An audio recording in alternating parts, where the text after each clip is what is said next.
Emlek yöresinin büyük ozanlarından. Tunus yöresinde de büyük ozanlar çıkmış.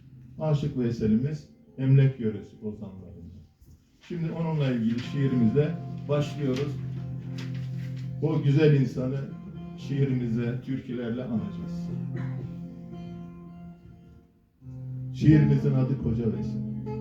Koca Veysel, Emlek yöresinin büyük ozanı. Koca Veysel, unutmayız biz seni. Nice güzel şiirlerin yazanı. Koca Veysel, unutmayız biz seni.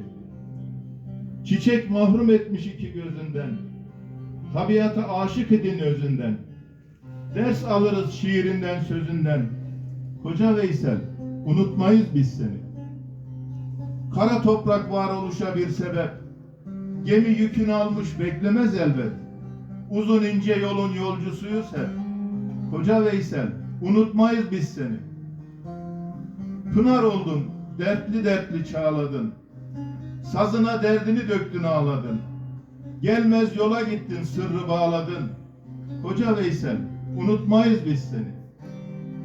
Bütün dünya bilir seni her dilden. Hatırlarız hem türküden hem telden. Bağlamışız sana kalpten gönülden.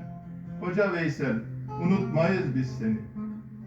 Deryalara dolup dolup taşarsın. Kızılırmak gibi bentler aşarsın. Sazın ile sözün ile yaşarsın. Koca Veysel, unutmayız biz seni. Ulu çınar, dallarına konarız. Sana dostluk, sana saygı sunarız. Düğün olur, bayram gelir anarız. Koca Veysel, unutmayız biz seni.